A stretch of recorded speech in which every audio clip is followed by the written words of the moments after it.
Hello, glad to see you on my channel. I really value it.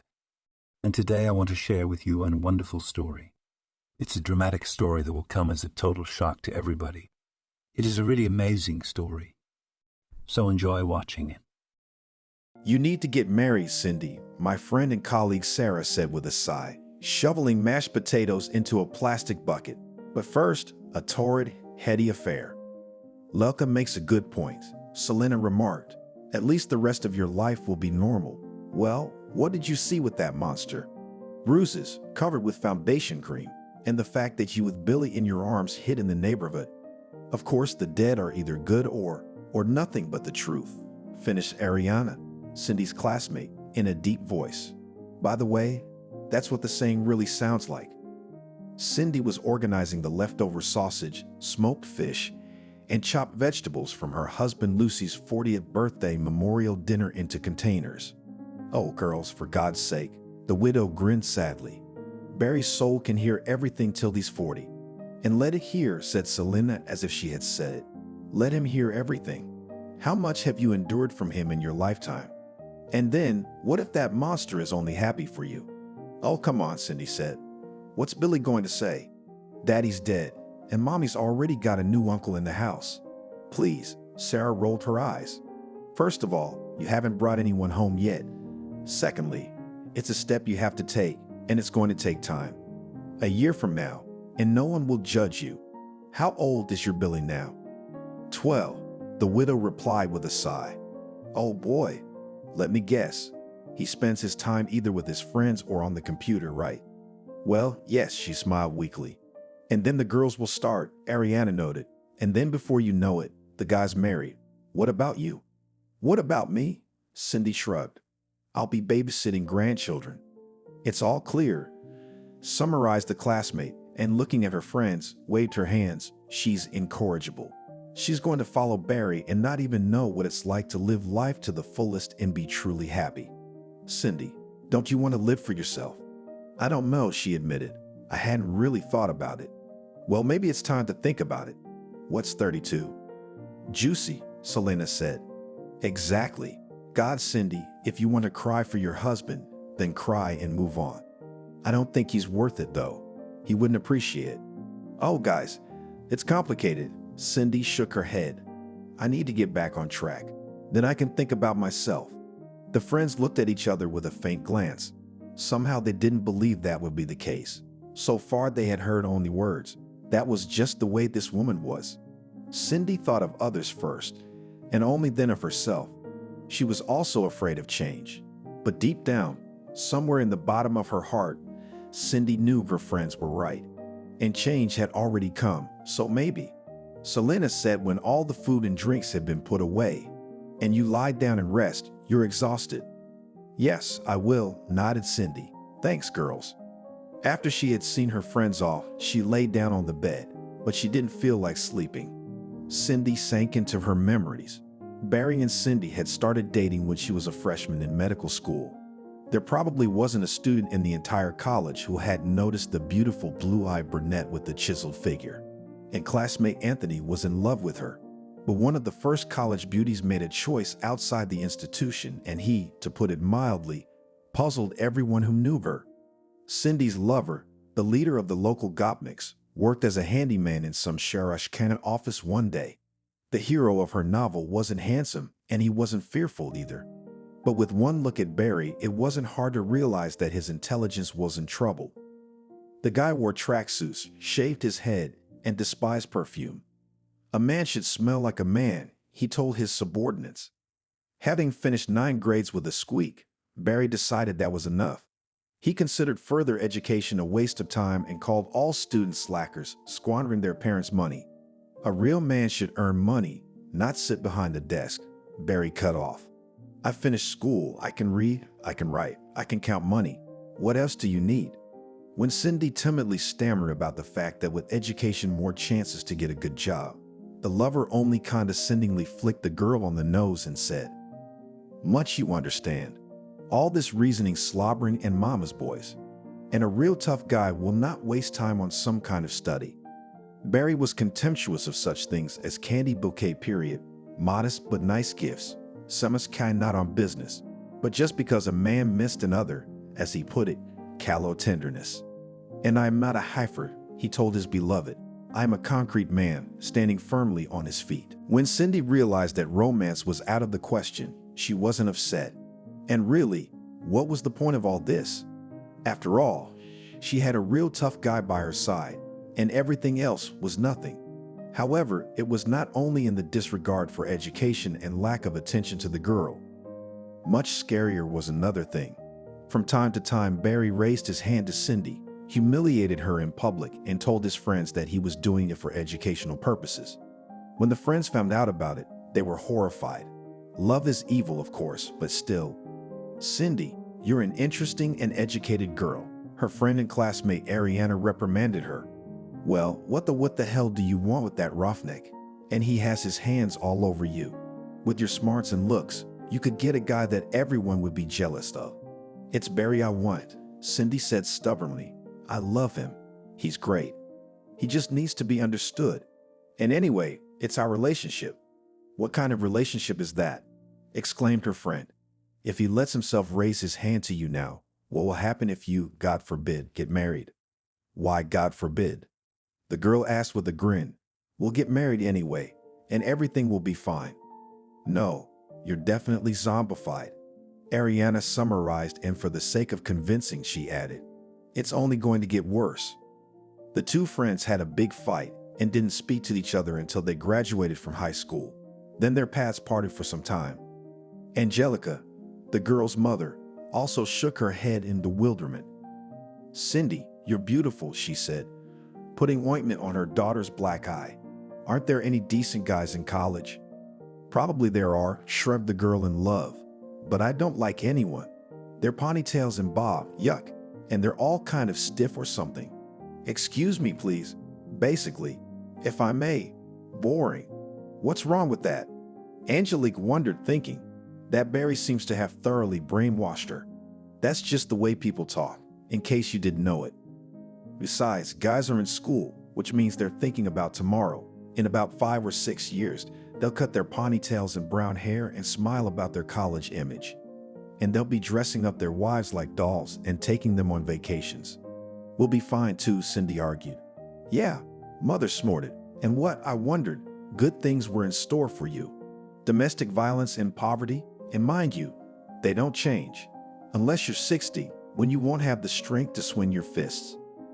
But Cindy wasn't convinced by any reasonable arguments, especially since she had an ally in Barry's mother. A few years ago, Betty had married and bore her young husband a son and a daughter. The grown son immediately became an extra in the apartment, and the happy wife and mother tried her best. Betty had 2 older children, daughter Veronica and son Arnold. Both of them already had families of their own. Now it was up to Barry. He's a good kid, just a hothead, Betty advertised of her troublemaking offspring. Barry just needs a woman to steer him in the right direction, and he'll be different in no time. Tame and domestic. Cindy befriended Betty, not even realizing that the cunning woman was using the knave girl for her own purposes. But it was clear to those around her. Wake up. Angelica shook her hands in response to the reproach that her aunt understood her better than her own mother. She sleeps and sees how she could get her treasure and send her away from home. Well, and in your eyes, she wants to seem like a cool democratic aunt. Why? It's convenient to be kind at other people's expense. But where will her kindness go when it comes to business? That's not true. Cindy said no. Aunt Betty's a good person. Aunt Betty's a phony, the mother said, lamenting how blinded her daughter's eyes were. It's all love. Harvey, Cindy's father, threatened to beat up his daughter's beau, but his wife only sighed and said, it's no use. It's no use. But we got to do something, he exclaimed. What, Harvey, what? Until Cindy realizes what she's in for, nothing will change. In our situation, only time will make things right. And it has, not the way Cindy's parents expected. One day, Angelica got a call from Betty saying they needed to talk. About what? The girl's mother asked calmly, but a bad feeling had already taken hold of her. Let's not talk on the phone, replied the parent of the hated Barry. Could you and Harvey come over at 7 o'clock? Well, all right. With Harvey, the poor woman pondered what that meant, But as it was, only one thought came to mind, and it was not a happy one. All right, why guess in vain? She finally decided. Angelica's worst fears were realized. When she and Harvey arrived at the Wesleys, the young ones were informed that Cindy was already 12 weeks pregnant. Angelica fearfully covered her mouth with the palm of her hand, and Betty said, "Tomorrow our babies are on their way to apply." "Oh my God," Angelica exclaimed. "That's what I was afraid of." I couldn't tell from the look on Harvey's face that he was excited about the prospect of becoming a father-in-law either. At least not for the next few years, and not to this man. "What's wrong with that?" Betty went on the offensive. "You're marrying your daughter to a man from a respectable family. He doesn't mind marrying. Everything's honorable, as it should be among decent people." "You're the decent one?" thought Angelique, but she said nothing. Only a scandal was not enough. "He works," continued the loving mother. "The family will be able to provide." "Of course I can," Barry said. "I'm a normal man. I understand." "A normal man would never lay a hand on a woman," Harvey pointed out with an angry glare. "He'll change," Betty said, poking her son in the side with her elbow. "I'll change," he repeated obediently. "Yes, but studying," the mother-in-law whispered. "What about school?" Betty snorted. "No one suggests dropping out of school." "Really?" Angelica sarcastically exclaimed and turned to her daughter. "Do you realize that your husband will not let you study? You will go on sabbatical leave, and something tells me that you will not come out of it." "She will be transferred to the correspondence department," triumphantly declared the future sister-in-law. Remembering that, except for 9 grades of secondary school, Betty had not received any education, Angelica grinned. Otherwise, she would have known that correspondence courses are not available for every specialty, and it certainly does not apply to medicine. "I wonder how it is possible to study medicine by correspondence," Angelica asked her daughter. "Why don't you say something? Enlighten Aunt Betty." Cindy sat with her head down. "I'm not going to go into academia at all," she said. "I'm going to go to classes and take care of the baby." "Oh, you're a sweetheart." Her mother shook her hands. "And how do you imagine it? Who's going to take care of the baby while you're at school?" "I, as you know, work." "Then you can work all you want," Betty said. "I'll take care of the baby." Angelica could hardly believe it, but being a smart woman, she preferred not to say anything. What was the use of letting her stilettos go? It would only turn her daughter against herself. Cindy needed a mother's support right now. It was clear that nothing good would come out of this marriage, but why kill the girl? It's wiser to save your strength for the future, and it will come in handy. "I see that you have already decided everything," said Angelica. The woman had to do her best to keep her voice from sounding doomed, and she seemed to have succeeded. "Well, Cindy, you can always count on Daddy and me." "Yes, daughter," Harvey nodded. "We'll always be there for you." "Well, that's different," said Betty in a satisfied voice, and the future in-laws agreed to meet over the weekend to discuss the details of the upcoming marriage and to celebrate the engagement. And Mom was right, wasn't she? And so was everyone else. How many times had Cindy said that phrase to herself? 100, 1,000, or more? Alas, after the wedding, her life was not for the better. The bride's parents had insisted on celebrating the marriage in a cafe, but Betty had snorted dismissively. Why spend money when you can leave it to the young people to live on? A wedding can be celebrated at home. That's the way it's been done for centuries. The first day was celebrated at the groom's house, the second at the bride's house. When Cindy learned that the wedding party would be held at home, she was disappointed, but she didn't let on. Maybe it's for the best, she thought. After all, I'm pregnant, and I don't really need a noisy celebration in a pub. The girl realized that she was talking herself into it. After all, the wedding, which is a lot of young people, cannot be quiet and rank. But the main thing is that we love each other, Cindy summed up, and the argument seemed to her quite weighty. Cindy's health left much to be desired, and the cheapest and not too elegant dress, bought by Valerie, emphasized her interesting position. The happy groom now and then unceremoniously and without a hint of tenderness to the future baby grabbed Cindy's belly, and at the same time looked proudly and meaningfully at his friends. "Look at me, I'm an eagle." Cindy was terribly unpleasant, but then she wrote it all off to nervousness, which is normal for a bride who is pregnant. The happy newlywed had been drinking himself to shreds and behaving outrageously. Barry squeezed the bride, and she, instead of making a remark to her new husband, smiled strangely, as if begging the guests to be more lenient. He kissed the lips of all the women present, sprinkling them with thick booze.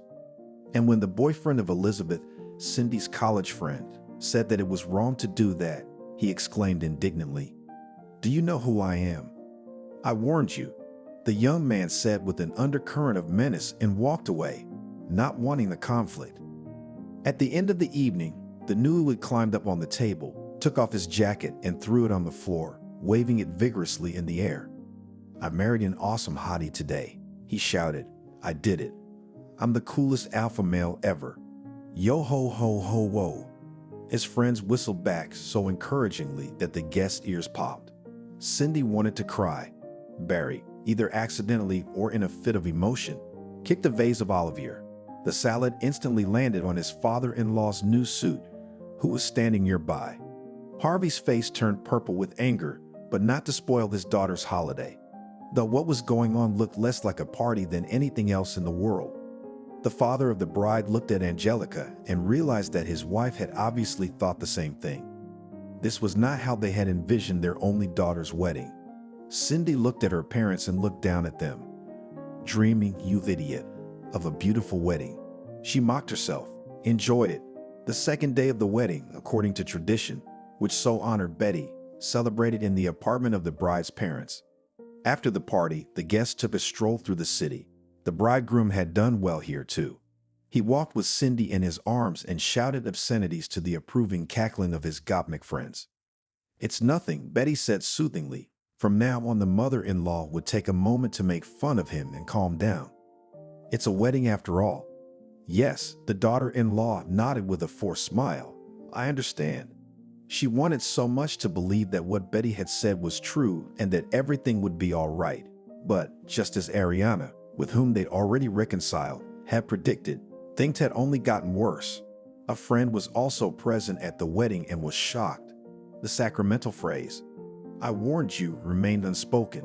It was more important to support the friend who was already having a hard time. On Monday evening, when Barry had recovered from his hangover, the young couple went to look at their new home. They were to live in a private house on the outskirts of town. As the new husband explained to Cindy, his late grandmother used to live there. "How do you like it here?" Barry asked. The young wife didn't know what to say. The impressive layer of dust and numerous cobwebs, to put it mildly, did not inspire enthusiasm. "Well, it's okay," Cindy replied hesitantly. "I don't get it," the husband said with a barely perceptible but still threatening tone. "What's wrong with you? It's not like you're a lady. You can clean, wash, and all that." "But won't you help me?" she asked confusedly. "Listen," Barry answered carelessly, "it's your woman's business. My mom handled everything on her own." Yeah, I think that was the first time Cindy had ever thought unflatteringly of her mother-in-law. She was especially good at giving birth like a wind-up. At this point, Cindy feared her hubby might beat her. Judging by the look on Lucy's face, that was exactly what he intended to do. At least, that's what he was thinking of doing. Cindy knew the tone and the stare all too well, so she prudently decided to stay out of it. "Well then, I'll do it too," she said, trying to sound cheerful. "What was I saying?" Barry said in a patronizing tone. "No, of course I'll help you move cabinets, beds. I'm not a complete moron. I realize you need to keep our son safe." "Why a son?" the young woman asked with a smile. "What if we have a girl?" "Real men are born only sons," condescendingly said the husband. "That's it. I've shown you the work to be done." When they got back to the Weasley's house, Betty asked her daughter-in-law, "How do you like the house?" "It's a good house," Cindy nodded discreetly. "Oh my," her mother-in-law said smugly, "you'll have your own place. Imagine what would happen if you married some college kid." The daughter-in-law only shrugged her shoulders. "That's right, nothing good," Betty summed up in her favorite triumphant tone. "We be living in rented apartments, and with us everything will be fine. And the main thing is that Valerka loves you very much." Who knows, maybe Valerka really loved his wife, but it seems he kept it carefully hidden. A month without abuse seemed like a fairy tale to Cindy, except that every fairy tale, even the longest one, comes to an end sooner or later. One day, Cindy was late for college. She was studying for the winter session and had to spend a lot of time in the library. What the hell's a winter session? Barry snapped at her. There's nothing to eat at home, and she's in libraries. I made a whole pot of borscht yesterday, Cindy said. Also, a powerful blow to the forehead stopped her from finishing. The young woman didn't even realize what it was. She just felt a shower of sparks come out of her eyes. And when Cindy blinked, she saw her husband's angry face. More? He asked, frighteningly calm. No? Then go ahead and make me something quick. Cindy made scrambled eggs with lard, toast, and herbs. Barry, after eating his supper, was visibly relieved. Are you offended? He asked conciliatingly. You shouldn't be. You'll thank me for guiding you to the right path. It was only as he finished his admonition that Barry remembered that his pregnant wife hadn't had dinner. Look, Cindy, I ate all of it, okay? He asked. Well, you better make yourself something. You gotta eat well and all that. Nothing. I'm fine, Cindy assured him. Oh, all right then.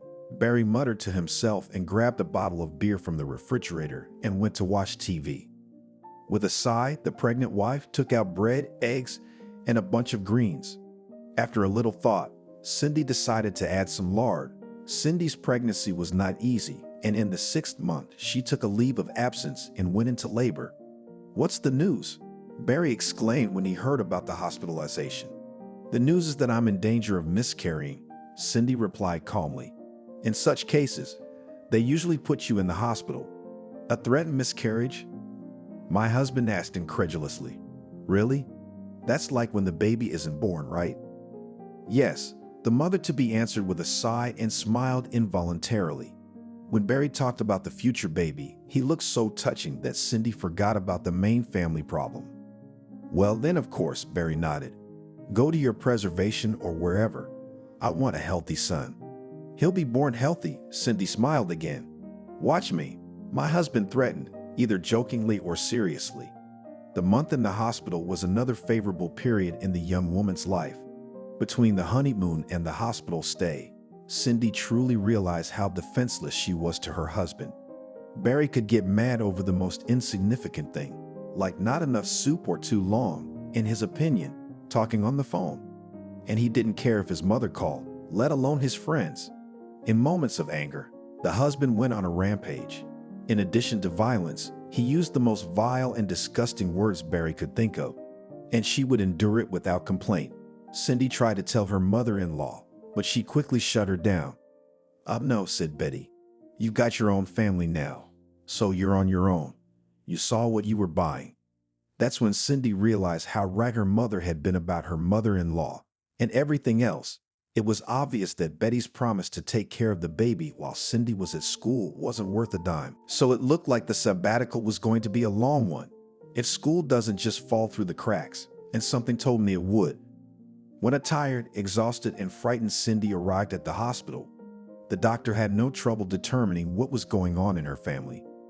The multicolored bruises all over her body were more eloquent than any words. Maria, the attending physician, examined Cindy, and as she dressed and was about to leave the exam room, the woman asked sympathetically, "This is not my case, but why don't you go to court or at least to the police? For what do you put up with the abuse of yourself and your future child? Do you even realize that an unhealthy family environment can affect the psyche of the unborn child? If you don't want to think about yourself, think about the baby." Cindy cried bitterly. Now, calm down," the kind woman said quietly, hugging her. "What do you think you're doing, crying? You mustn't worry. I will no longer embarrass," whispered the future mother. "I'll try." "You'll do your best," Maria said with feigned severity. That's it, my good girl. Next." 2 weeks later, Cindy was discharged. Her parents picked her up from the hospital. "Why don't we go back to our place?" Angelica suggested it. Though tempted, Cindy declined. But at home, she was surprised to find an unkempt girl. It seemed she lived on the next street over. "Oh," the girl squeaked when she saw Cindy. The young woman jumped out of the house and ran for her life. She walked at a brisk pace, greedily breathing in the February, almost spring air, while tears covered everything around her. Cindy wanted to call her parents, but changed her mind. No need to upset them. She reached the small public garden and sank down tiredly on a bench. Her cell phone rang. Ariana. Hello. No matter how hard Cindy tried to hold back her tears, her friend understood. Cindy, are you crying? What's wrong? Cindy, don't be silent. Ariana persisted. Barry. Barry what? Are you home now or are you still in the hospital? Aya. Tears were getting in the way of my speech. I'm home, Cindy sobbed. I mean, not really. Cindy, I don't understand you, Ariana said in desperation. Where are you? In the public garden, not far from the house. Why are you there? The classmate asked. It's not May. When Cindy finally managed to pull herself together and told her friend what had happened, she immediately said, Okay, call a cab and come to my place. I'll pay for it. Oh, Cindy, I don't know, Ariana said an hour later when they were having tea. I'd leave if I were you. Why? It's an option, by the way. Your parents are good, and they'll help you raise your child. Well, nothing good awaits you. Not only does he have his hands out, but he brings all sorts of weirdos into the house. God forbid, she bring in some kind of disease. Cindy sighed. Easy to say, but hard to do. Though it seemed easy to pack her things, move back to her parents' house, and then file for divorce. But now she realized that domestic tyrants, it turns out, are excellent psychologists. They morally pressurize their victims, skillfully using both the stick, that is intimidation and threats, and carrot. Under the carrot should be understood as apologies and excuses. Say, I was tired, it was a hard day. When Barry apologized, he looked like a child who had done something wrong. His spouse's remorse seemed sincere, and Cindy felt sorry for him. Who's going to feel sorry for you? An inner voice whispered, certainly not him. There was nothing to say, but Cindy didn't do anything about it. Her parents would help, of course, she sighed. Yeah, maybe, but I'd hate to involve them, and frankly, I'm afraid of change. Well, as you know, Ariana shook her head and taking her friend's hand in hers added, but know that the doors of our apartment are always open to you. I know, Cindy said quietly, a tear rolling down her cheek. Thank you. Okay, you don't have to cry. Maybe you want to sleep. I'm always sleepy now, she said with a smile. Then go to bed, Ariana said and put her arm around her shoulders and took her to her room. Sleep is a great medicine in general, and tonight Mom promised to make fish pie. It'd be delicious.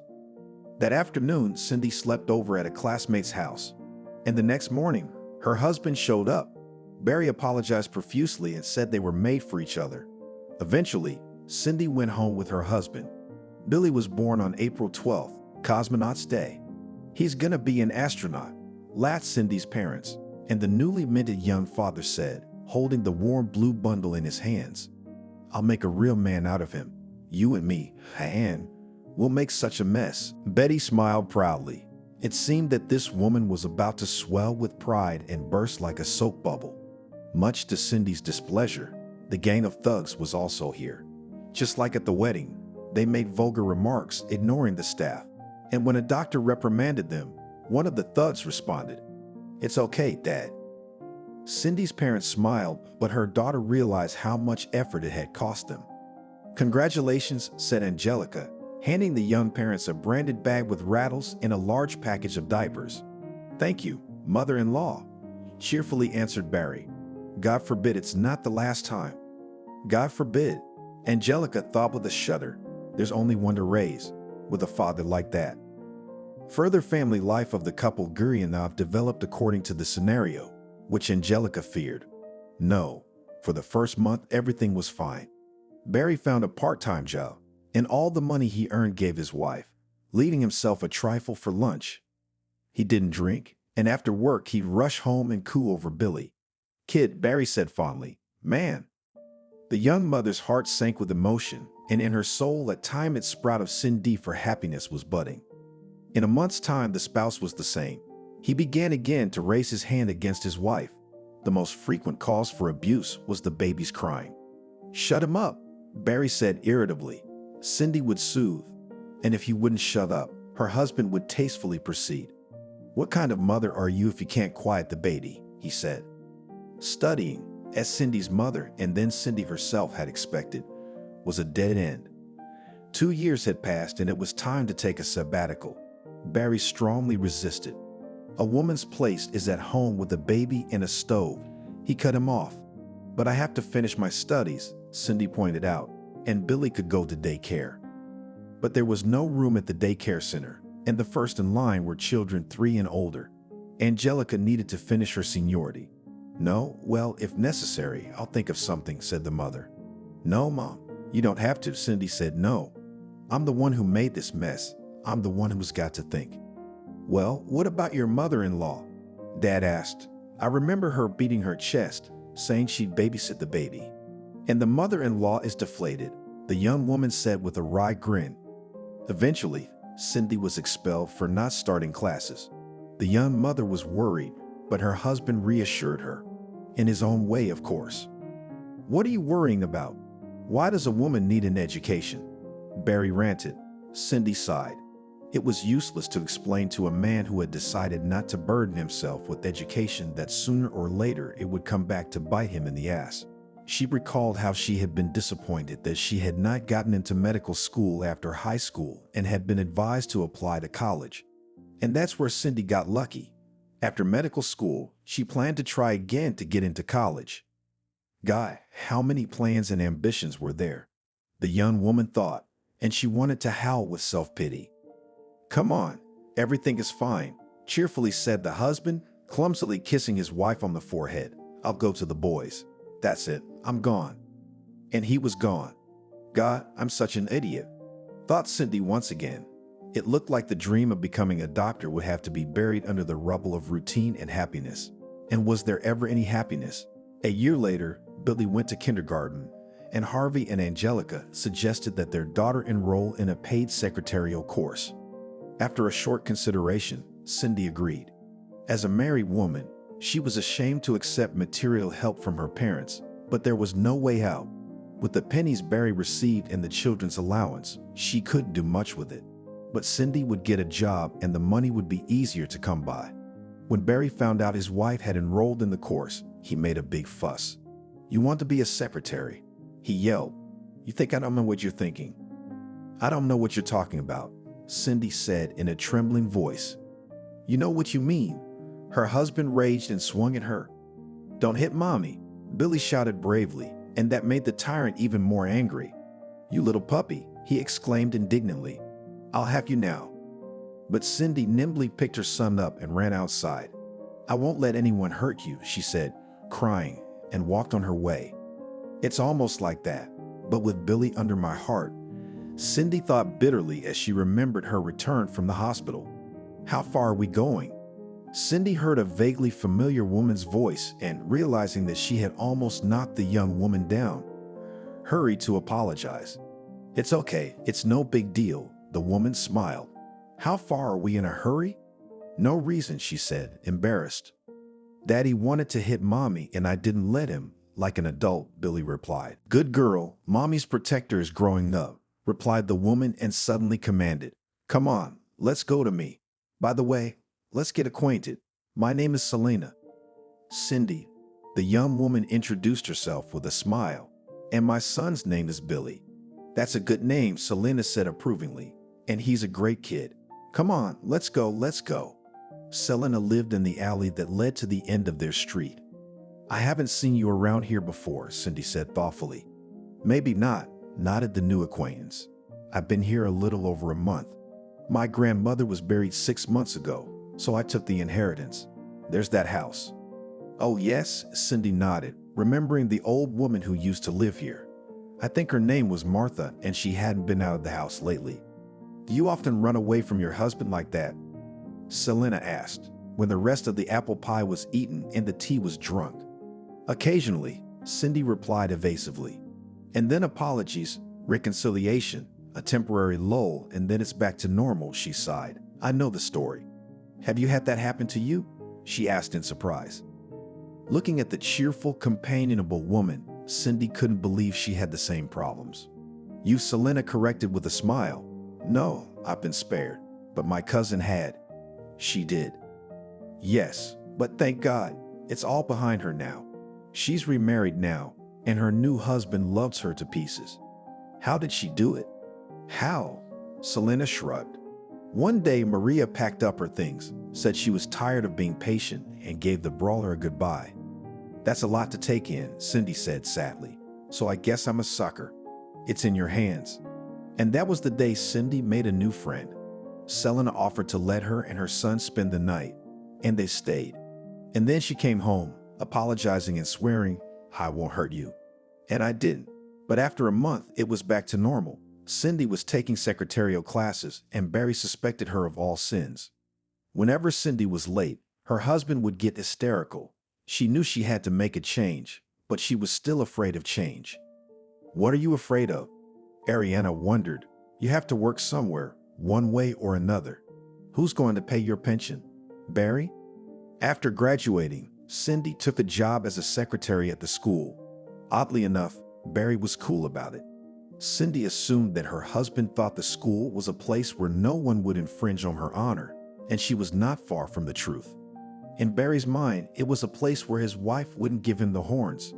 It was high school. At her new job, she made friends with Sarah, a cheerful, pretty, black-eyed brunette with a short, stylish haircut. They were the same age, so they hit it off quickly. Sarah taught computer science. When Sarah told her that she was graduating from Teachers College this year, Cindy suddenly felt sad. Now she could finish college and try her luck at medical school. What's the problem? Sarah wondered. "How old are you?" "Yeah, and what would I have to live on while I was in school?" Cindy grinned. Sadly, it looked like that train had left. "Oh, never say never," her coworker shook her head with a smile. When Billy went to first grade, Barry was offered a job as a trucker for a logistics company that was gaining momentum. Why, he told his wife over dinner, "I got the right category." And they promised good money. "That's great," Cindy smiled. The couple was in a quiet period now, and looking at them, no one would have guessed the problems in the family. Cindy tried to remember the good times and sadly recognized that they were sadly few. However, Lucy's successful employment with a private logistics company had been one of the brightest and most positive moments. And it was not only, and not so much about money, the employer hadn't cheated. Barry was really starting to make a decent living. But besides that, Cindy saw another plus. Sometimes her husband would be away for a week or even a month. Quite often, Barry would come back for a day or two, and then he'd be off again. He just didn't have time for abuse. In the absence of her husband, Cindy, though she was afraid to admit it even to herself, rested her soul. She looked better, began to go out with her friends to caves, shopping, or to the sauna. Son also pleased. The woman recalled with horror how nervous and withdrawn was Billy because of their scandals. But now he became calmer, more collected, and studied better at school. Feeling that life seemed to be getting better, Cindy cheered up. But the joy was premature. One day, returning from another long voyage, Barry mumbled, "We're talking." "I'm listening," nodded his wife warily. From Barry's tone, the conversation was unlikely to be pleasant. Cindy was afraid to even think about continuing it. "Listen to me," he said sharply. "If I find out you're seeing someone, I'll blow your head off and his, you know me." Cindy did. "Except it'd be nice to know what this is all about, wouldn't it?" "And don't give me the sheep eyes," Barry shouted. "What's the matter?" the wife exclaimed in bewilderment. "What the hell were you doing in the sauna?" he asked in a sly but unkind tone. "In the sauna?" Cindy repeated the question. "In the sauna, in the sauna.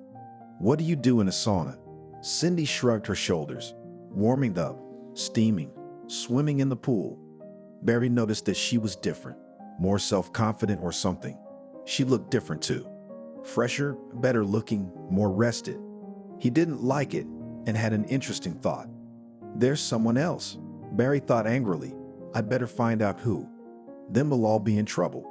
"Warming, steaming, swimming," he repeated mockingly. "That's it. What else do you want to know?" Cindy asked indifferently. "Don't play dumb with me," he yelled. "You want to embarrass me? When my husband walks out the door, you go to the saunas? You? Wife? Mother?" "Barry." She was astonished to realize that her husband suspected her of infidelity. "What makes you think I'm cheating on you?" "I was just told that you were in the sauna," Barry said in a confused voice, which was amusing. "So?" Cindy snorted. "Do you think they only do, naughty things in the sauna?"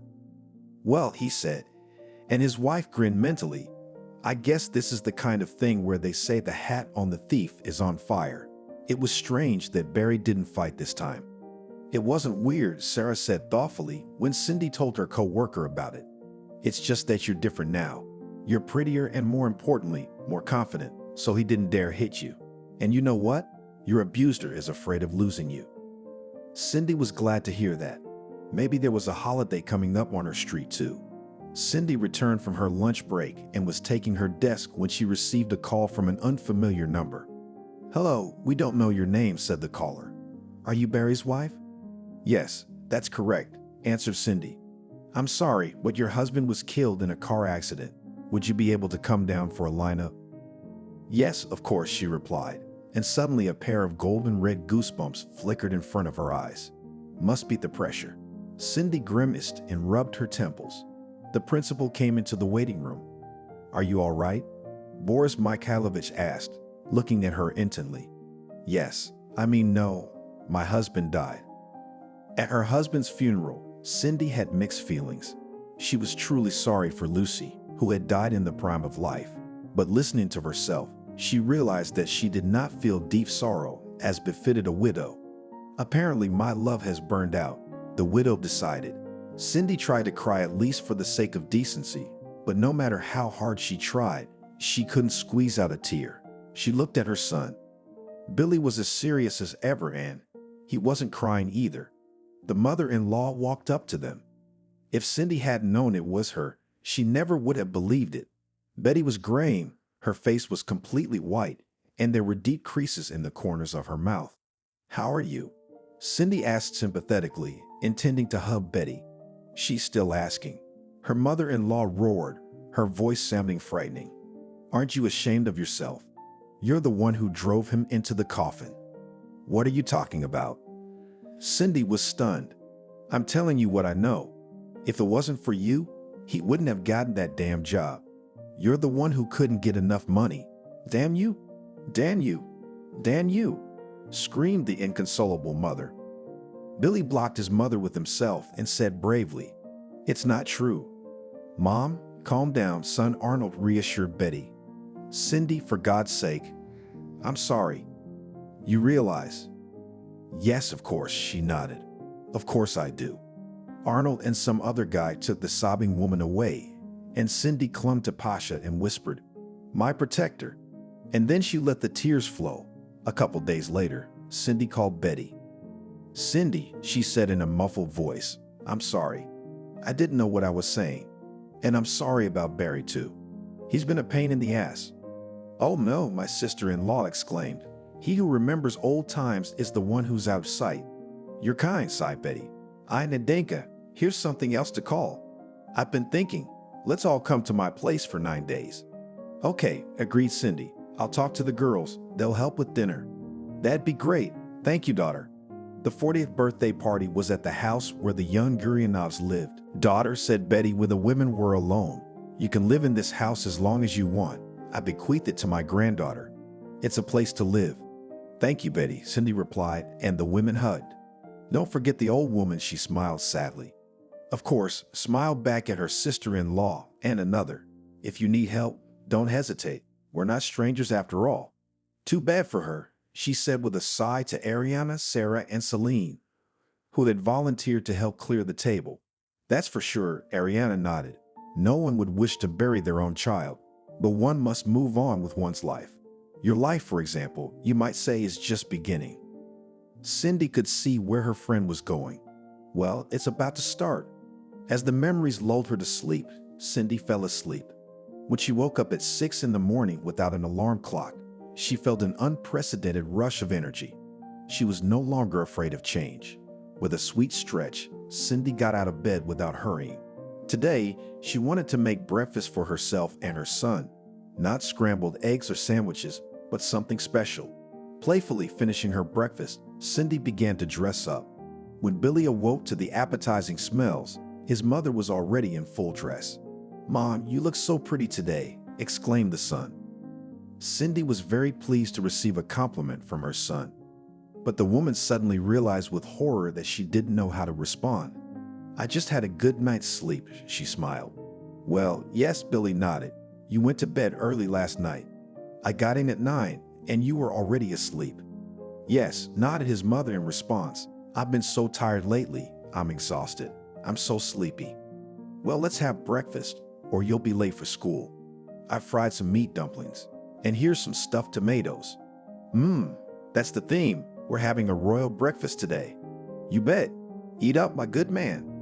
Cindy was on her way home from work, and as she passed the office of the medical center, she saw an ad that read, Administrator wanted. Obeying a sudden impulse, the young woman determinedly pulled the door open. What a laugh, she thought. Unfinished medical school with 10 years experience as a school secretary. That's quite the track record. Cindy was about to turn around and walk away when a handsome man in his 40s, wearing an impeccably tailored dark gray suit, inexplicably appeared next to her. What do you want? He asked, smiling affably. No, I think I'll go, Cindy blurted out. You're here about something, but you're leaving already, the man laughed. Well, no, I'm not letting you go now that you're here. I take it you're here about the job. The man asked, the hard manager, whose name was Max. Been there, done that? Well, yes, Cindy decided. Why did you choose our company? I saw the ad and came. She wanted to blurt out, but something told her she shouldn't answer that way. I dreamed of becoming a doctor since childhood, but it didn't work out, the young woman replied and was embarrassed. Well, it's like that.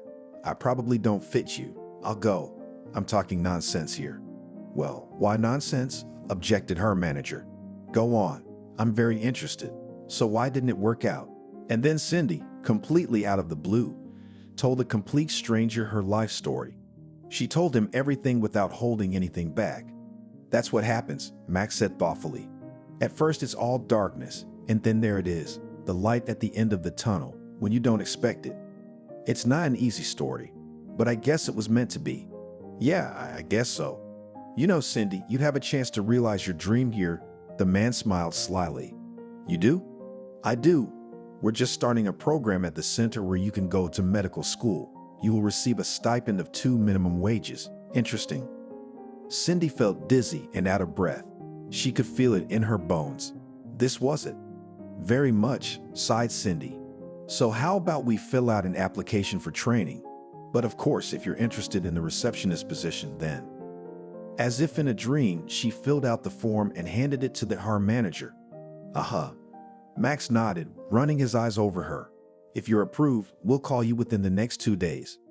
But do I have a chance? Cindy asked breathlessly. There's always a chance, laughed the office owner. But with a name like that, I'd certainly hope for the best. Well, let's hope for the best, she smiled. Goodbye. Goodbye. What followed was more like a fairy tale. The next day, Cindy got a call from the HR manager. Cindy, I have great news for you. He announced triumphantly. You've been accepted into medical school. Congratulations. I don't believe it, whispered the shop woman and pinched her ear. God, am I really awake?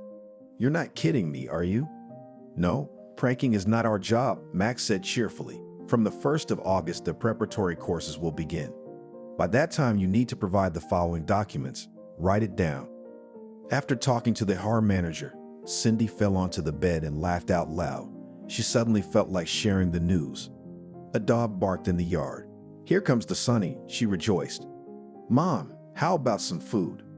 Billy asked. I'm going to heat up the pilaf now, his mother announced solemnly. And while it's warming up, I've got something to tell you. It's good, I hope. Very. So you and I are both students now. Billy laughed as he ate the pilaf. Well, it turns out we are, Cindy said. I did the math, and it turns out that when you graduate, I'll be a senior. That's funny, my son cheered. Her friends all said it was something to celebrate. I'm all for it, she assured him. I look forward to seeing you all at my place. We'll celebrate the beginning of my new life. Cindy couldn't remember a time when she'd been in such high spirits. She had enough energy for 10 people. Cindy was enjoying her studies unparalleled, and at the end of the first session, she was awarded an increased scholarship. It was like a second win for this woman who had suffered. Life was moving on, and now Cindy could say with certainty that she was doing well. Cindy had a wonderful son, loving and understanding parents, and loyal friends ready to help at any time of the day or night. And she also had a new meaning in life, which seemed to have been irrevocably lost. It was definitely worth living for. 10 years later. "We're breaking up," Cindy said flatly. "And don't look at me like that. It's not gonna work out." The pumped-up handsome man, clearly not used to rejection, looked at her perplexed, and it seemed even resentful, and muttered, "Am I ugly?" Cindy grinned. So much for generational misunderstanding, and all of Selena's advice to have an affair with a much younger man. Come on, she jabbed herself. What's Selena got to do with it? You've got your own head on your shoulders. And that head finally realized that this kind of relationship was not for Cindy. "No, Steve, you're very handsome," she hastened to reassure her beau. "But I think you're too good for me, and I'm embarrassed by that." Kara smiled smugly, and Cindy read her former favorite's mind. Okay then, it was written on his smarmy face. Well, why would she, a smart woman and an excellent doctor, want this narcissist? That's just it, she didn't. It was going to be a busy day. She had a meeting with her friends in an hour. Every Saturday, the charming quartet of women gathered at her favorite cafe. The ladies drank wine and discussed the events of the past week or the issues on the agenda. Cindy went outside, hailed a cab, and sat down on a bench and thought, "Well, why am I so unlucky in love?" She thought sadly, or maybe there isn't any. When Cindy graduated with a red diploma, she had no trouble finding a job. The medical center needed a therapist, and she was invited to work there. Later, she learned that Max, the same her manager with whom they'd had a heart-to-heart talk, had insisted she apply. Cindy was flattered, but it was a flower. Max had his eye on her back then, but at the time, the her manager was married. It couldn't even be called a marriage, the man confided. "We lived by inertia." She nodded. She had lived by inertia, but she had also lived like that, by inertia. So she had found a soulmate. That's what it turned out to be. That's why the affair was short-lived. Cindy couldn't live without love. You can't build a relationship on soulmates. She remembered Barry. She'd been burned, but she loved him. For that alone, Cindy was grateful to her late husband in his memory. Max and Cindy had parted as friends. They continued to work together, and then Max was invited to work for some cool advertising agency. Then there was Victor, a neighbor in the private sector, also a widower. And then there was Steve, handsome, athletic, charming, and nothing. Anyway, she's had enough. I have a job I love, loyal girlfriends, a great son, Cindy thought. That's more than enough to enjoy life. When Cindy entered the cafe, all her friends were already there. "You're late today," Sarah said. "The young lover must have held you up," Selena suggested with an innocent smile. "He did," Cindy countered. "It took forever for him to realize I was giving him my resignation." "What? You blew Steve off?" Ariana's head snapped up. "Is he the center of the world?" She grinned.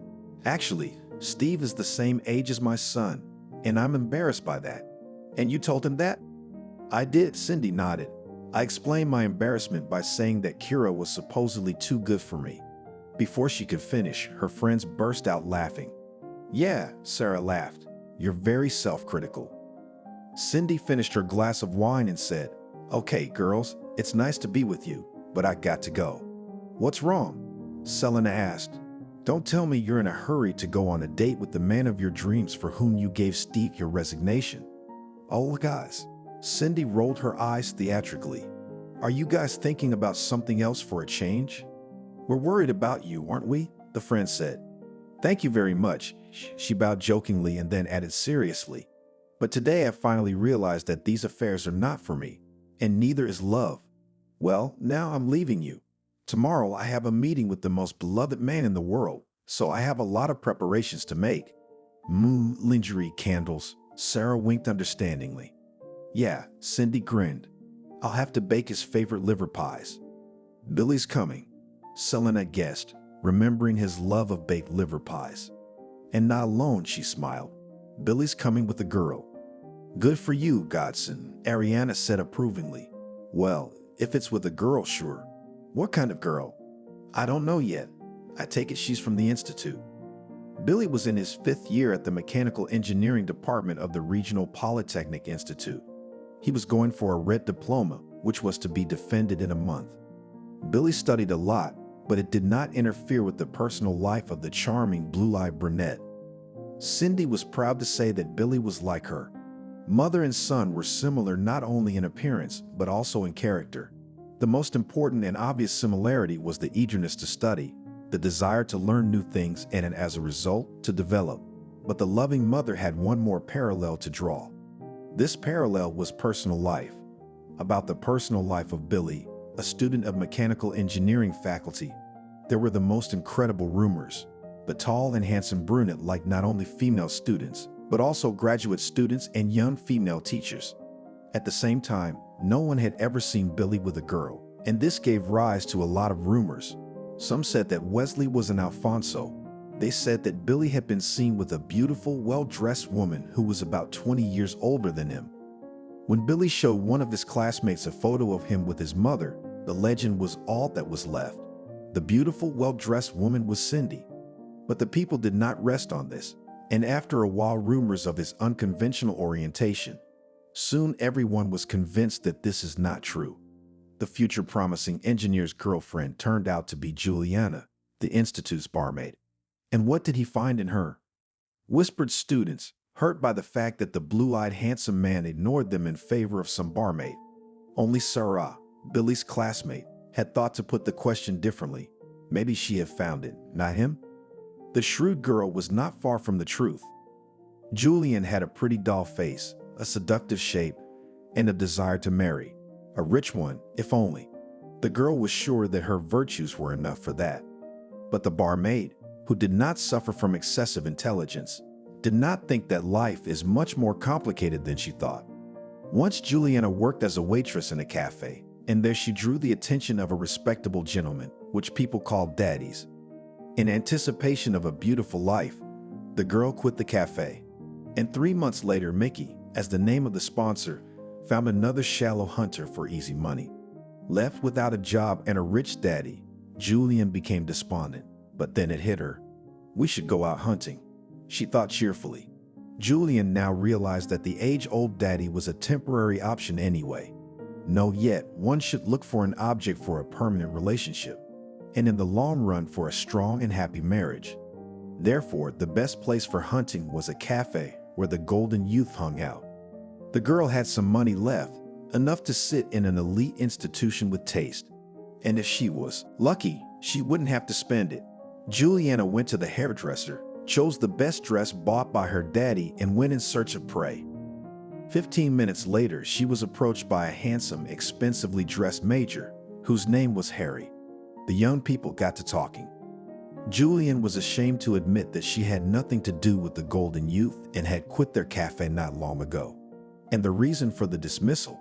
Not thinking long, the girl said that her father is the general director of the company and her mother is the manager. I see, family business. What kind of company?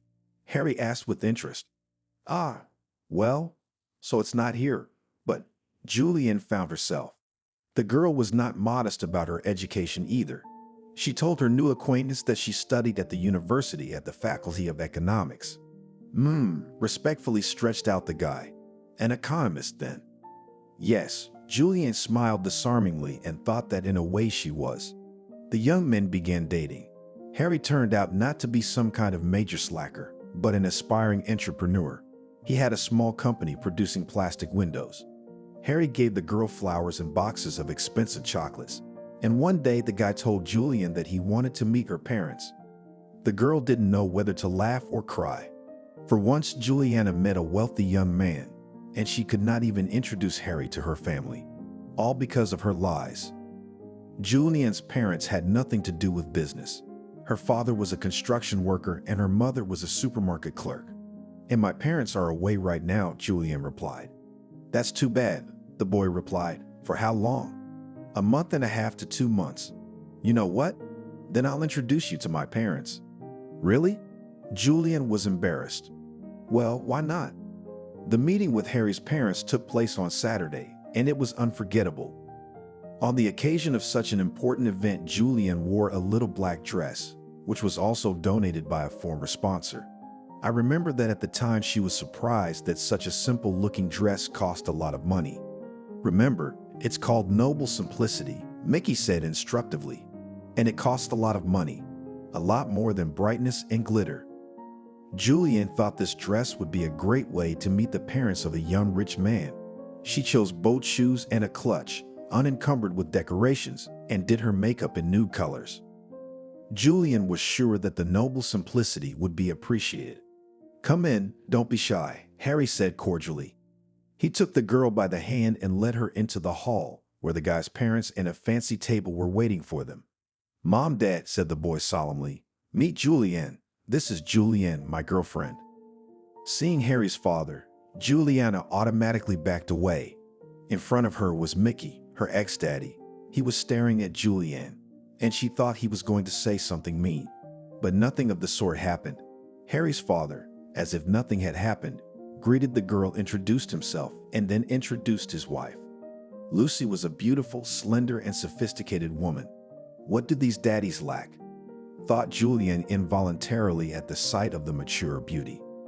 Oh yes, and she thought that such embarrassments happen only in the movies. "Julian, what do you do?" Lucy asked with a smile. The girl's tongue stuck to the sky, and it was incredibly difficult to lie in the presence of a person who knew the whole truth about her. "And Julian is an economics student," Harry answered for her. "Really?" smirked Mickey. It was unlikely that his wife and son noticed the smirk. And if they did, so what? They didn't realize anything anyway. I wonder if they realized the antics of the father of the family. Giggled Julianne to herself. "Good girl," praised Lucy. "Who are your parents, if it's no secret?" The girl remained silent, and Harry, writing it off to her excitement, came to the rescue again. Julianne's parents have a firm in St. Petersburg. Even so, the head of the family nodded ironically. More than anything else in the world, the girl wanted to run away from this house. She scolded herself. "Now I have to think of a way to get out of here. It's a shame, of course, but Mickey won't let us be together. And what to do with businessmen parents?" Hearing the smartphone trinkle, notifying the owner of a messenger message, Julianne apologized. "Probably the parents," she said. Nothing," Lucy nodded understandingly. The message was sent from a familiar, though already deleted, number. "If you don't want to get in trouble, get out of here and quick." "I don't want you here," read Julianne. The abundance of exclamation marks clearly indicated that her visit had excited Mickey beyond belief. "Okay, whatever you say," Julianne thought with a chuckle. "I didn't really feel like it." "You'll have to excuse me, but I have to run," Julianne said with regret in her voice. "So soon?" Lucy was surprised, and there was a note of regret in her voice. Julianne was terribly embarrassed, but as they say, out of sight, out of mind. It was better this way, and the fact that she'd lied to Harry out of her ass didn't matter, or rather, it had been relegated to the background. But her former relationship with Mickey is no joke. Sooner or later, all secret things come to light. The girl left the hospitable apartment forever, and since then she and Harry never saw each other again. He, of course, called and wrote, but Julianne, not without regret, put the guy in the CS. When she told this story to her friend Vala, she laughed until she fell. "Yes," laughed the girl, "relationships were doomed from the beginning, by virtue of aggravating circumstances." "Stop laughing," Julianne shouted. "By the way, guys like that don't just walk down the street." "That's true," Valia nodded seriously. "But on the other hand, he's not the only one. And men like you. So it's too early to be discouraged. But I won't go to the cafe for golden youth anymore." "You don't have to," my friend exclaimed. "You know, Julian, there aren't really that many good guys among them. It's just that you were lucky at the time. And most of them are mama's boys and daddy's boys. And most of them have a nasty temper. Do you want that? What are you suggesting? You want to get married? What's wrong with university students?" "Yes, I know. Now you say that they have no money, not counting the penny scholarship. That's true, but there's a catch." "What's the difference?" "It's obvious. They don't have anything now, but when they get their diplomas and get on their feet." Julian thought about it. It's true. Most of the guys who got their degrees had a good life. And yes, unlike the majors, they were independent. A few days later, while surfing the internet for job openings, Julian saw an ad. Cafe at Polytechnic Institute needs a barmaid. So maybe it was fate.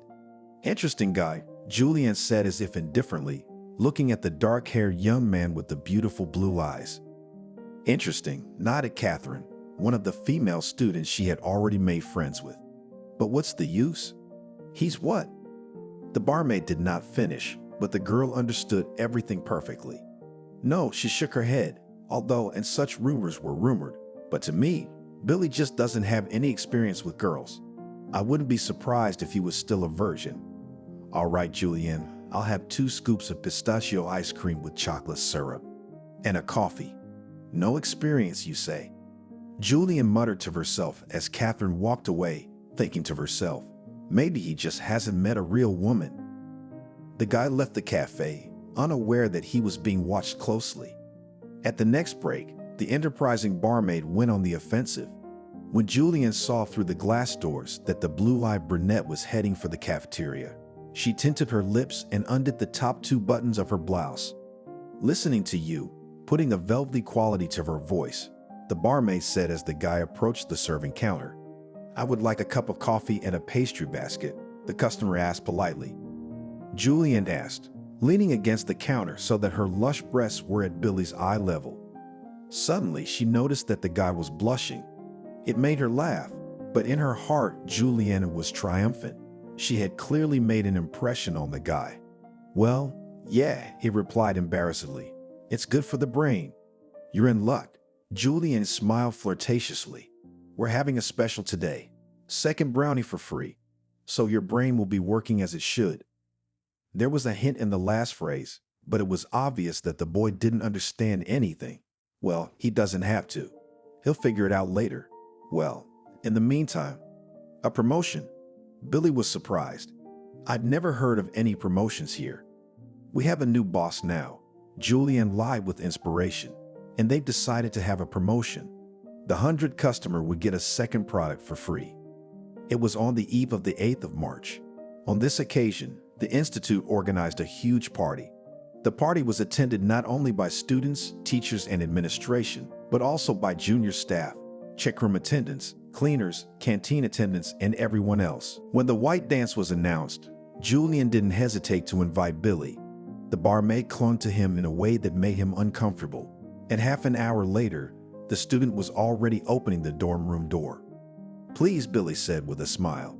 The news of the affair between the student and the barmaid spread through the institute with the speed of a spring forest fire. The boy's friends went into a stupor. Billy's birthday was celebrated in the dormitory.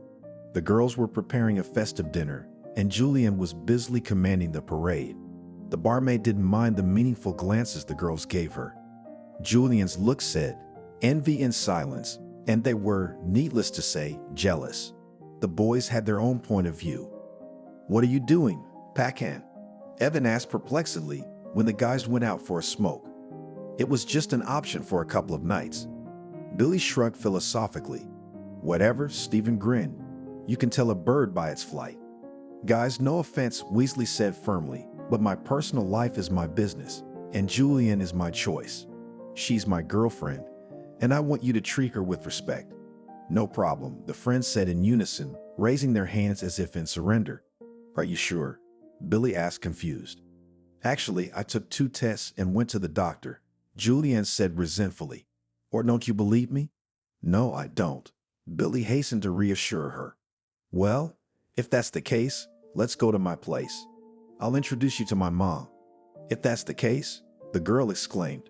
You mean if I wasn't pregnant, you wouldn't introduce me to your mom? Julian, don't twist things around, the guy grumbled. Frankly, Julian's pregnancy was a no-brainer right now. He was about to defend his diploma. Billy didn't get enough sleep, and his beloved was throwing tantrums on the spot. However, he realized that the child was not to blame. Billy was far from denying paternity. He would marry Julian, as an honest man should. Billy suddenly thought of his mother. When he was a boy, he had heard Grandma Betty and his father say more than once that his mother had tied the baby down and should be grateful to them for covering up the sin. He didn't understand anything at the time, but as he got older, he realized it wasn't that simple. One day, 8-year-old Billy overheard a conversation between Grandma Angelica and an old friend, and she said that it was Grandma Betty who insisted on marriage. And when Billy was 10 or 11 years old, he wondered what his mother had to thank his father and Grandma Betty for. As it turned out, there was nothing to be thankful for. His father had been a constant libertine, and Grandma Betty had been self-effacing. As Grandma Angelica said, she's got her idol and is enjoying married life with her young husband. Why am I bringing all this up? Thought Billy perplexedly, and then he realized he and his mother had similar fates. Gender adjusted, of course, except that Julian doesn't fight, but that's pretty much it. And another thing, she and her mother are goal-oriented people. Perhaps their life principle can be summarized in the words of a famous saying, "Live and learn forever." Mother received a medical degree when she was already 38, and this is not everyone decides, while they're halves. Well, aren't you an idiot? Billy chided himself. I love Julianne, and I don't care whether she's a barmaid or a member of the State Duma. The young men got out of the minibus and walked toward the Gurianot's house. It was a pretty house, Juliana noted. The house really did look the part. The plastic windows, put in when her father was still alive, looked as good as new. The house was finished with gray and white siding and a silver metal roof. The improvised landscaping using car tires and kefir bottles also looked very nice, especially now when peonies, violets, and irises were blooming in the beds of tires, exuding a marvelous smell. Glad you like it, Billy smiled. A beautiful, slender brunette with the same blue eyes as his came out onto the porch. You didn't tell me you had a sister, Julianne said. So I don't have a sister, laughed Billy. Meet my mom, Cindy. Come on, Cindy, the woman grinned. I'm not that old yet. Just call me Cindy. How young she is, Julianne thought enviously. Or maybe she just had an early birth. Julianne, what do you do? Cindy asked, and she grinned. She was immediately reminded of another acquaintance. I'm a barmaid, she answered, looking at her potential mother-in-law defiantly. A barmaid? But Billy told me you were from college. I am from the Institute. I work there as a barmaid. What's wrong? Not good enough. Julian, I don't think I've done anything to offend you, Cindy said. And no, I have nothing against barmaids. I married a handyman as a student, so. Mom, don't mind me, my son intervened. Julian's just nervous. It's normal in her condition. Hormones, you know. Oh my God, Cindy burst out. Guys, you have to warn me. What difference would it have made? The girl squinted. Julian, why are you being so hard on yourself? Of course, it wouldn't have changed anything. But this isn't about buying a dog, is it? And by the way, I'm a doctor, and I know a lot of specialists. Good specialists. No thanks, she shook her head. We in the regional center with this problem is not. Well, as you know. She doesn't sound sincere, Cindy told her friends. Oh, I can feel it in my heart that this isn't gonna end well. Can't Billy see past his own nose? Cindy, Ariana said mockingly. Doesn't this remind you of anything? Imagine it does, she exclaimed. Is that a reason to let your son get involved with who knows who? I'm pretty sure that that woman's got Billy wrapped around her finger. I don't mean that in a reproachful way. It's just that you know that when you're in love, you think, this is the only person I'll ever be happy with. Isn't that right? Yes, Cindy nodded sadly. So what do we do now? What? Selena hummed cheerfully. You need a man. Who's talking about what? And she's right. Ariana and Sarah said it together. Oh, come on. A week later, Cindy met her daughter-in-law's parents. They turned out to be nice people, and the future mother-in-law thought, maybe I'm getting myself worked up for nothing. Perhaps Julian really nervous, as any girl when meeting the groom's family. And then there are the hormones. The wedding was decided to play in the banquet hall of a cafe, the owner of which was a friend of the bride's mother. Will make us a good discount, winked Anna. The wedding was fun, but Cindy suddenly felt like she was losing her son. What's the big deal? Ariana asked, perplexed. Yes, the boy has his own family now, but you're not going to stop being his mother. Come on, friend, smile. She was wearing a national costume in which Ariana was handing out pancakes as godmother.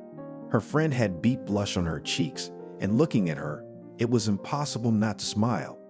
There, that's better, exclaimed the charming peddler of pancakes. But on the soul of the mother of the groom scratched Cass. There were only a few days left before the diploma defense, and Billy was scrambling, and his young wife was demanding attention, and she was cranky. "Billy," she called out. "What?" the husband asked absent-mindedly. "I want strawberries." Billy almost howled, but held back. 15 minutes ago, he had returned from the store where he had gone at the request of his wife, who wanted bananas.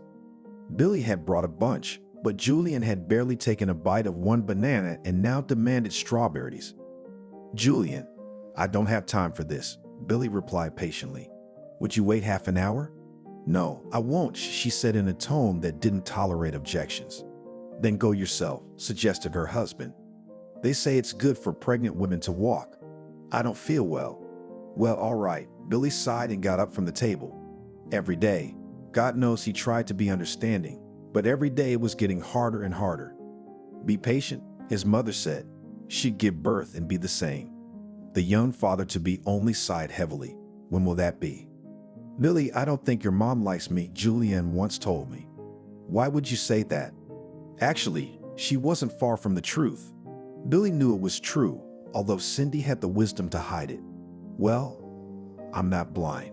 She also doesn't believe it's your baby. "Did she tell you that herself?" Her husband asked, busy preparing his defense as usual. "Well, not directly, of course," Julianne stretched out. "But the last time she came to visit us." "What was it?" "Oh, nothing," she said casually. "Anyway, Billy, it would be better if your mother didn't come here anymore." "All right, I'll tell her that," Billy sighed. "Just don't tell her I told you about it." "Okay," Julian kept up. "Okay, I won't. But how am I going to explain it to her?" "How do you want to explain it to her?" she replied nonchalantly. "Well, tell her there's no place to sleep." "Well, I understand," Billy nodded. "What's there to yell about? You want positive emotions, but you're yelling like a victim." "Calm down, I heard you." Honestly, the wife smiled. Julian's mood was changing like the weather. "Honestly honest," he said, kissing his wife on the temple. Billy never dared to tell his mother what his wife had asked. Sometimes he felt like he was caught in the middle of some terrible element. That's basically what it is, Billy thought. I'm between two fires, and fire is an element. He had no idea what to do in such a delicate and unpleasant situation. After all, Billy loved them both and wanted everyone to live together, but it seemed he wanted too much. Cindy didn't recognize her son, and that was the issue on another Saturday agenda. "Well, I don't know," shrugged Sarah. "It seems to me like you're making a storm in a glass of water." "No, I'm not," Cindy said thoughtfully. "As soon as I offer to come over and bring groceries, Billy says he doesn't have to and promises to come himself." "So what?" snorted Ariane. "The newlyweds want to be alone. Julian's pregnant, so there's no time for guests. Besides, the son promised to come himself." "He's not coming," she said. "Well, honey, the kid's got a defense coming up, no time to travel, and he promised." "Well, I don't know, so you don't take offense." "Yeah, I guess," Cindy mumbled. "I'm a bit of a mess." "So why would you go to the sanitarium?" Selena asked cautiously. "Get some rest, get better." "I'm not going to a sanitarium." She waved her hand. Lately, Cindy had been having some serious heart problems. Her colleagues urged her to go to a sanatorium, but Cindy didn't want to hear about it. "Not yet," she told cardiologist Veretinikov with a sigh. "Medic, and so careless about your health," strictly reprimanded her colleague. "Stephen, I solemnly swear to you, as soon as I deal with all my affairs, I will take care of my health," said Cindy with a smile. "So why should I swear?" "A little better," grinned Veretinikov. "It's your health, and it doesn't ask about your affairs." The doctor was right, of course, but Cindy knew that until she could figure things out for herself, she wouldn't be able to rest easy. "Well, you shouldn't," said Sarah. "You're tearing up your soul, not to mention your heart." But Cindy shook her head stubbornly.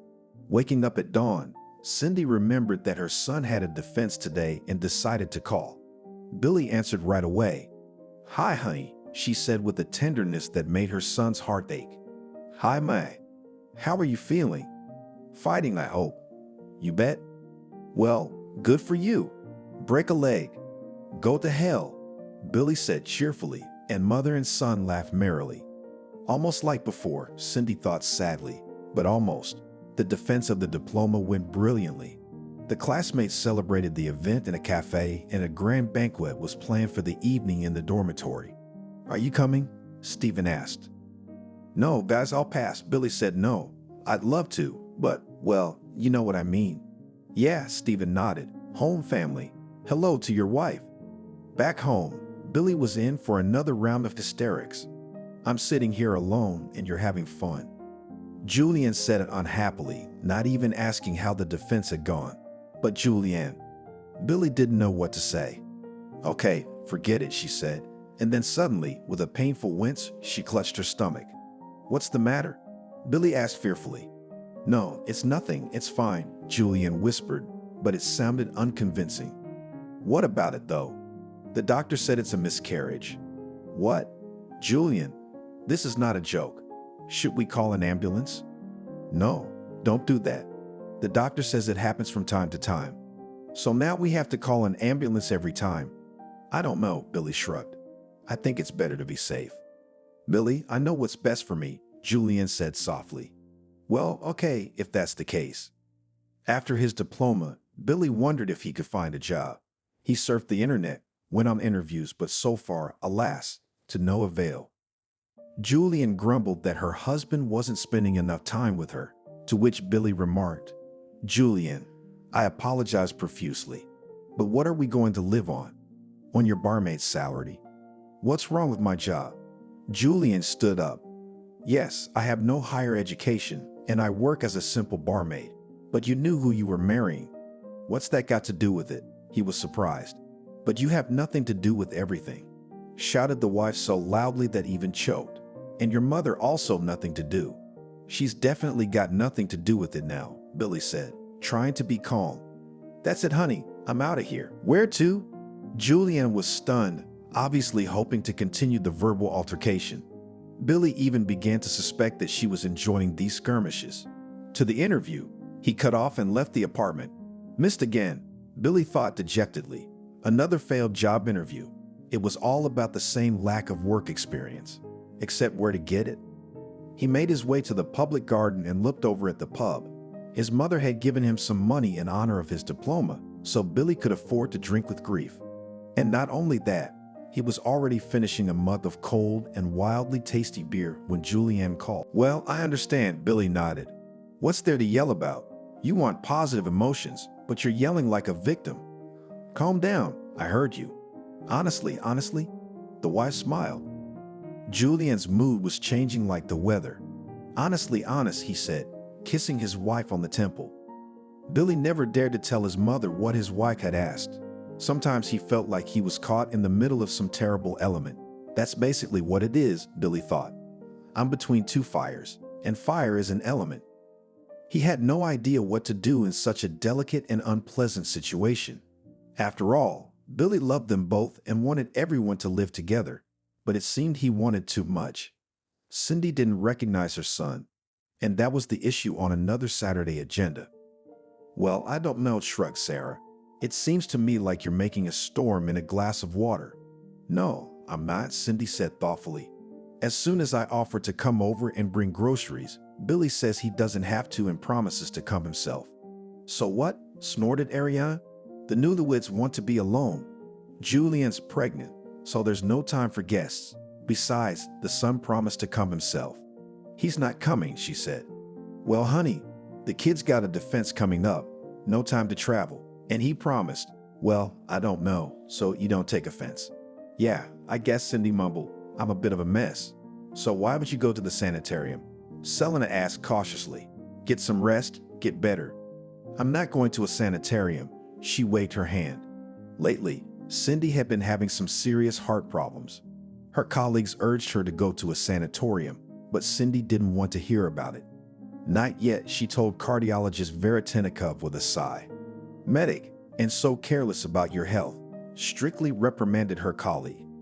"Stephen, I solemnly swear to you, as soon as I deal with all my affairs, I will take care of my health," said Cindy with a smile. "So why should I swear?" "A little better," grinned Veretinikov. "It's your health, and it doesn't ask about your affairs." The doctor was right, of course, but Cindy knew that until she could figure things out for herself, she wouldn't be able to rest easy. "Well, you shouldn't," said Sarah.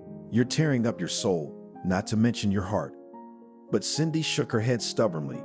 Waking up at dawn, Cindy remembered that her son had a defense today and decided to call.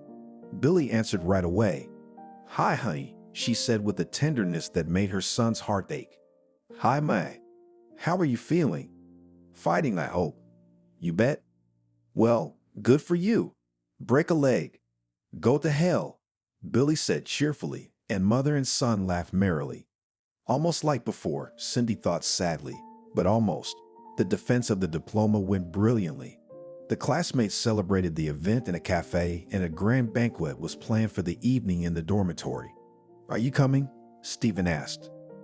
"No, guys, I'll pass." Billy said no. "I'd love to, but, well, you know what I mean." "Yeah," Stephen nodded. "Home family. Hello to your wife."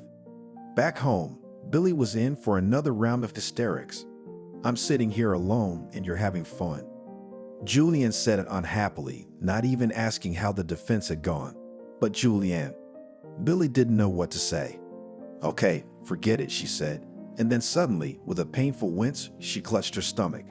"What's the matter?" Billy asked fearfully. "No, it's nothing, it's fine," Julian whispered, but it sounded unconvincing. "What about it, though?" "The doctor said it's a miscarriage." "What?" "Julian, this is not a joke. Should we call an ambulance?" "No, don't do that. The doctor says it happens from time to time." "So now we have to call an ambulance every time?" "I don't know," Billy shrugged. "I think it's better to be safe." "Billy, I know what's best for me," Julian said softly. "Well, okay, if that's the case." After his diploma, Billy wondered if he could find a job. He surfed the internet, went on interviews, but so far, alas, to no avail. Julian grumbled that her husband wasn't spending enough time with her, to which Billy remarked, "Julian, I apologize profusely, but what are we going to live on? On your barmaid's salary? What's wrong with my job?" Julian stood up. "Yes, I have no higher education, and I work as a simple barmaid, but you knew who you were marrying." "What's that got to do with it?" He was surprised. "But you have nothing to do with everything," shouted the wife so loudly that even choked. "And your mother also nothing to do." "She's definitely got nothing to do with it now," Billy said, trying to be calm. "That's it, honey. I'm out of here." Billy was already in the driveway when he got the call. It was a number he didn't recognize. "Hello, are you Billy Wesley?" the caller asked. "Well, let's say I am," he answered. "This is Anthony, a cardiologist from the 4th City Hospital. The thing is, your mother." Billy went cold. "What's wrong with my mom?" Listening to the doctor, the boy went cold, and he hadn't realized his mother had a heart problem. "What did you even know, asshole?" reprimanded Billy to himself. Unable to contain his emotions any longer, he sobbed like a child. When Billy entered the apartment, Julian was chirping merrily on the phone, looking out the window. Normally, he would have made himself known right away, lest, God forbid, he be suspected of eavesdropping. But this time it was as if something had made Billy stop and listen to what his wife was saying. "Lucy, it's all right," she said cheerfully to her friend. "Now I'm bringing him to the fact that I'm in danger of miscarriage, and of course, showy tantrums. By the way, the idea of dinner was brilliant. Thank you." "How?" "It's very simple. Billy will come home in a week, and I'll be lying in bed, all sick. He's gonna ask me what's wrong, and I'm gonna tell him I had a miscarriage. But this sucker won't understand anything anyway. Well, of course not. I neutralized my mother." Julian suddenly turned around sharply and seeing her husband said, "I'll call you back." "Bravo." Billy nodded and slowly, with formation, struck his hands 3 times. "And why, I wondered, were you a barmaid?" "Billy, you've got it all wrong." Julian justified herself pathetically. "Oh, don't give me that." He waved his hand. "Well, you weren't lying about my mother. She's in the hospital right now. You really neutralized her to perfection." "In the hospital?" Julian whispered. "I'm sorry." "Oh, really?" grinned Billy. Billy gathered his things and said at the door, "Well, darling, see you later. I'm filing for divorce this week, and good luck finding a new idiot." Cindy looked much better. She had an appetite and a healthy blush on her cheeks. Anthony entered the room with a pretty little basket of flowers and a bag of fruit. "Well, beautiful." He waved his hands cheerfully. "But I think you'll look even more beautiful now. If, of course, it is possible." "And what will happen?" the patient asked with a smile. "Now you will see." Anthony answered and turned to someone standing in the corridor. "Please, may I?" Shyly asked painfully familiar and so dear voice. "Mom, I'm sorry. I was such an idiot."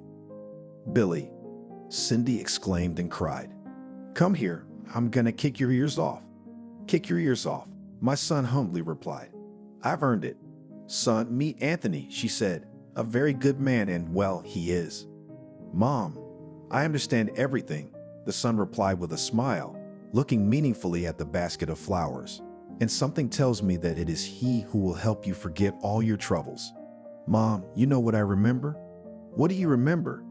"Cindy, Anthony, and Billy coming out of the registry office." "I remembered how you graduated from the institute, and I just started studying," answered my son. So you're getting married and I'm getting divorced," Billy sighed. Cindy hugged her son and said, "You'll be happy yet." They got into the car and drove to the restaurant, where the closest parents of the newlyweds, Betty, some of Anthony's friends, and of course Ariana, Selena, and Sarah were waiting for them. Anthony held Cindy's hand, and she smiled serenely and thought, "And I, silly me, was afraid of change."